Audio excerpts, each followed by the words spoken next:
Hi, I'm Becky. And I'm Lindsay, and well, today we're kind of talking about something we're really passionate about, and we're going to say the word resilience, but actually for us it's more than that. It's why we do what we do, and what we're so passionate about, that the arts teaches this skill of resilience. And we talk to people in so many different settings at the moment, from people down the DWP, people, managers, business owners, teachers, college principals, students themselves, and a common thing that keeps coming up is this lack of resilience. And like, we get brought into schools to do workshops on having resilience, having emotional resilience within different settings. And it's a skill that's lacking. It's a skill that's lacking in society so much, but we're so passionate about it because this skill of resilience, both within your work life, your home life, your personal life, your emotional life, everything, is, you can't just do it if you're not taught how to do it or given the time to develop that skill. And you can't do it without the arts. I'm going to ask a question first though. Oh, hang on, go on. What is resilience? It's a word that gets dotted and used Yeah, exactly. so much. We want them to be resilient. Well, what is it? Some people will say, well, it's the ability to just get up and keep going. No way. No way. People say, well, being resilient is just getting on with it. No, because that's a totally different issue. Because if you just get up and get on with it, some people might say that's strong, some people might say it's right. There is an element of resilience in there to be able to get up and keep going, 100%. But if you're resilient, it means that you can deal with setbacks, you can deal with emotions, you can deal with problems, you can deal with obstacles, you can deal with the unexpected, process it, figure out what you need to do to look after yourself or move or make forward, and then make a decision to make that next step. And it's the word process that's the key word in there. Mm-hmm. Process, and then make the decision of what you do to go forwards. Then that's the big thing. So people talk about being resilient, and I think there's this preconceived idea of it's just, well, just get up and get on with it. No, it's about processing what happens in front of you, how you're feeling, the reaction of somebody else, how you process that, and then make a decision and choice about the next steps and actions. And that's tough. And sometimes those steps are going to be directly forwards because you are going to just carry on because that's what you've got to do. Sometimes they're going to be quick because you can, or you need to, or you've learnt the skill to do it quickly. Sometimes they're going to be over a really long period of time. Sometimes those steps are going to be sideways. Yep. Sometimes those steps are going to be backwards. Have to be. Can't not be. Sometimes you have to step back to be able to be objective about it as well. And sometimes it just gets more difficult first. And being resilient is not getting bogged down by that, but just not accepting, but processing and understanding that that's part of the process, that you have to, it's going to get harder first before you're able to process it and take those steps forwards. So how does that link to the arts? Everyone goes, well, that's just like, yeah, but for us, the arts teach this every single day. Whether you do dance, drama, music, draw, create, write music, write songs, graffiti, Write stories, poetry, creative writing, scripts, costume design, set design, lighting, sound, cartoons, stage design, all of the creative arts, whatever job it is that you do within the creative arts, or whatever you're interested in with the creative arts, teaches resilience. And everyone goes, well, how? Here we go, Becky. I'm going to give you first tips. Go on. Give one example. Restrain yourself. I know it's going to be hard because there's going to be 675 that are going to come out straight away. Maybe 775. First one, go. Ability to focus on small things. Yeah. Explain. So I'm taking it from a music perspective, because that's where my mind went to straight away. Practicing. You can't practice an entire piece. you need to practice the small things, but not just the small things, the hard small things, the bits you struggle with, not the nice fancy things that you can do with ease. It's about reworking the problem and keep addressing it, not running away from it. And coming at it from different ways and trying something else. So right there, in trying to get a 3-note phrase that keeps being a problem in something, whether you're singing, being a violinist, a pianist, whatever, but just keep working at it, you're building resilience. Yeah. For me, it's about the collaborative nature of the art is the first, because you have to listen and you have to take on board and you have to take criticism and you have to work, because you're working with other people and the other variables. In a dance perspective, if you're doing a piece of choreography, there's so many different variables to do with time and space, shape, movement, energy, bodies, height, whatever. There's got to be that element of empathy and understanding and processing to look at that big picture. So it allows you to step back, but also for me there's your role and responsibility in your actions within that. So that collaborative process, you have a role and a responsibility. And you understand that if you do something out of turn or that was not agreed before you go into that next lift or that thing, then your actions are going to have a negative effect and hurt somebody. The reality of it is, so you learn that your actions have consequences and that you have a role and responsibility to play in your actions. The ability to take criticism and critiques. Yeah. That's throughout. Oh, all the time. I mean, this is going to go out a little bit after this, but recently in the news, they've had the new portrait of the king. If you read some of that, I quite like it. I'm not going to lie. You know what? I haven't seen Have it. you But not then I'm seen the it? person that missed the Northern Lights. Yeah, I missed the Northern Lights as well, and then stayed up the second day, and they didn't happen. No. So yeah, I know.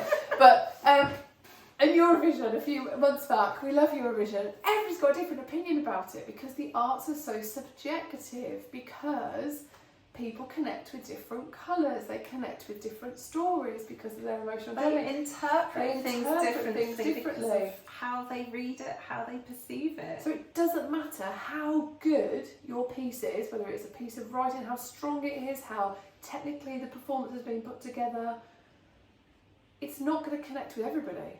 And not everybody's going to like it. And so you learn very early on that that's okay. And it's not even that, it's not even what other people on the outside think. It's internally. Creating a set design or a story and then sending it on. You're going to have to rewrite that story. God knows how many times. You're going to have to make changes to that set and be told, no, that's not what I had, even though that's what they told you because of your understandings and you weren't having that communication correctly. Talk about communication in another one in a minute. But you're going to constantly be getting told, no, I don't like that. I think you should do this. I think you should do that. You're going to take it personally. But you then build up ways of not taking it personally, but still caring about it. Yeah. Building that resilience again through that. Perfect. Well, what are we on to now? Number 4. Communication. I love it. Well, no, I thought. Oh, you were doing communication. Right. Number 4 for me, the arts. How does it build resilience? Because you have to reflect. For me, no matter what you do, with a maths equation, you've got your numbers. If you do it through a process and you follow the process, you will get to the end. If you've learnt that knowledge and you've learnt it, you can do it. With anything creative, there is not a linear, you start here and you finish here.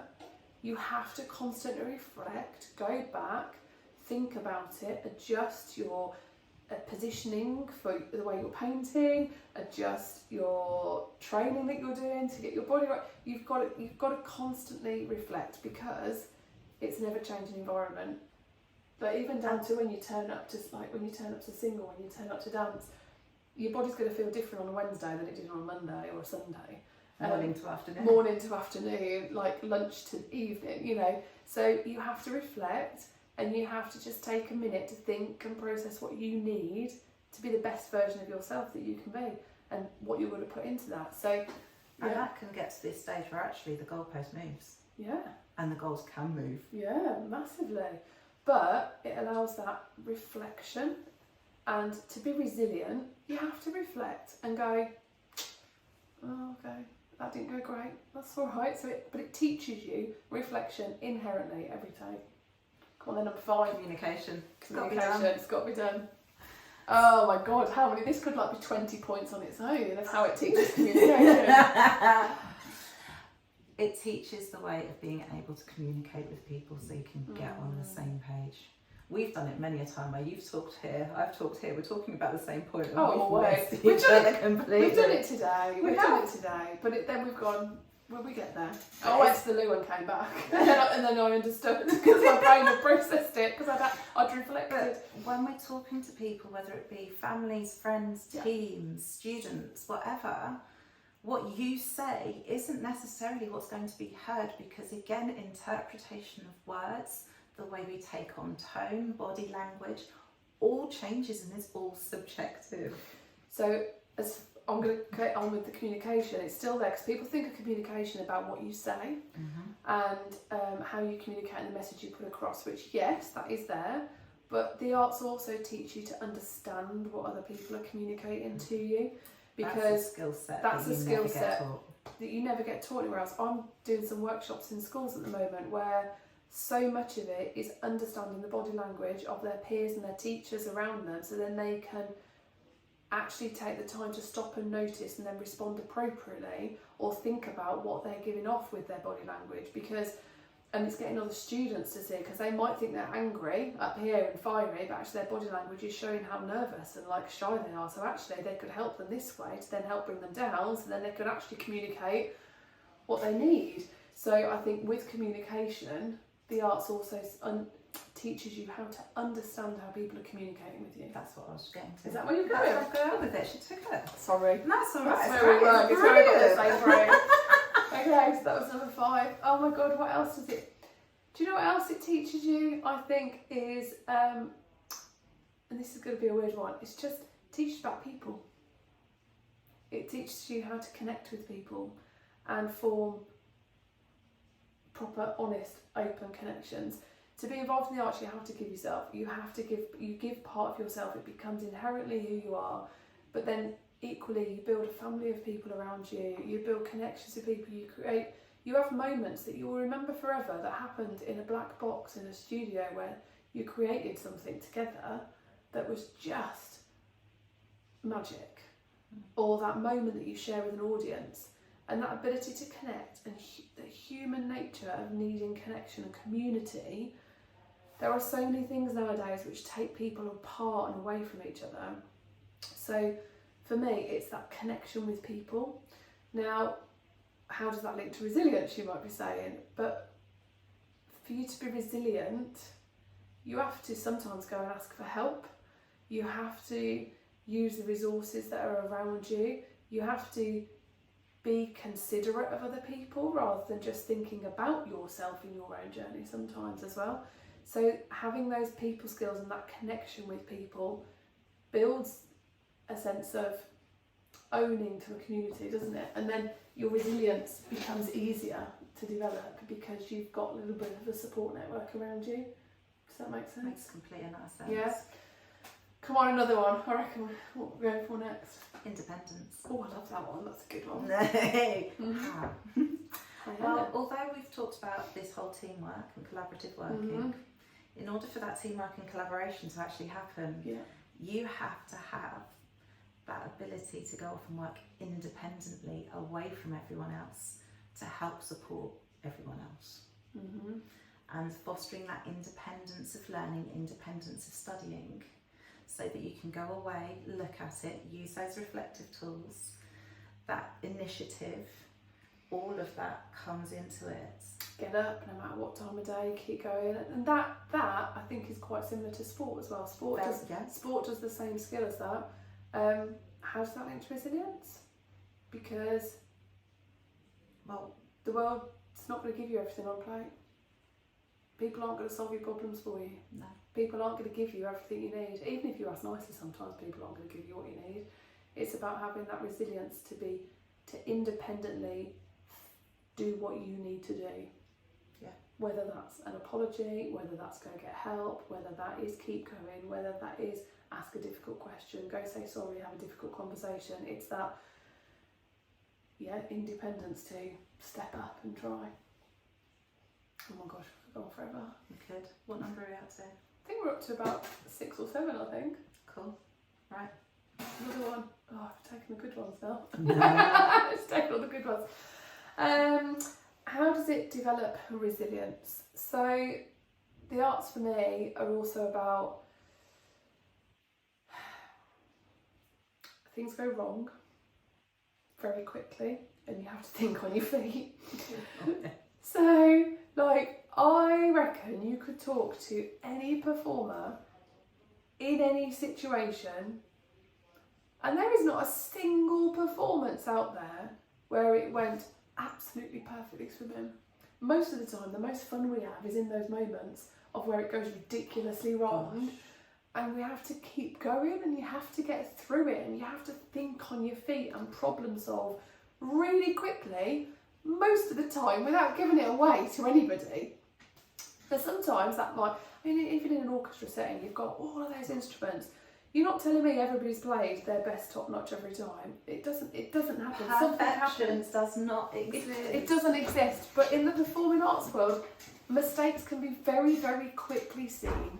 So if somebody falls over in a dance, well, how do you turn that into a move that then gets back up and you're back where you need to be and you carry on seamlessly so that the audience don't spot it and that's not what they remember when they go home because they've paid money for a ticket? How do you, if you forget your lines, you know, I've been to, bless them, little primary school plays where someone forgets their line, everyone waits. And then the teacher goes, it's this, because they're waiting for that line because the other person then can't go. And I'm there going, why haven't you taught the children about ad-libbing and the context of the scene? Because actually it doesn't matter if one line's missed, like this is the story you're portraying. Let's get it across in a vague way to where it is. Do you know what I mean? If there's a problem. So it teaches you to think on your feet, which if you're going to be resilient, you can't just go, oh, when things go wrong. You've got to, it's that processing again that we're talking about and having the ability to process what's happened, sometimes quickly. Rejection. The big R word. The big R word. Yeah. Yeah. You can't give up. Following up that not giving up. Especially as you get into the higher ends of the arts. It's brutal. So brutal. And you will be given no, and you'll be given some very stupid reasons for being told no. You will be given no reasons for being told no. Mm-hmm. It could be as simple as a thing as you're not on the right line in a dance workshop. So you've not been seen.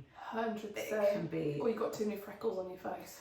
You might have been great at what you're doing, but you've got too many blonde people in. They've got too many blonde people, so we need a brown head. Oh, it is vile as an industry. Oh, it's the worst. It's the worst out there. They talk about it's not an inclusive industry at all. We've said it. People don't say that. We've said it. Sorry. No, it's good. Right. Yes, absolutely fine. It's not inclusive. People like to think it is. It is getting better than what it was, but it is not an inclusive industry. So no matter how amazing you are, so much of it is down to, again, people's opinions, being at the right place, at the right time, whatever. So you will have rejection after rejection after rejection. So it builds resilience because you get rejected once, you give up.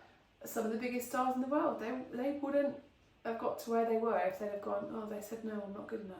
Most of them won't have gotten to where they are without all the no's. Oh, hundreds and hundreds of no's. And there'll be some conversation, I've seen interviews with different people where they go, they remember that one no, which was the real big turning point for them. Mm-hmm. And it's in that one no, in that rejection where they're like, oh, not again, that they had the resilience to process it and really think that then it made them switch and flip up and take a side step and do it differently or go in a different direction.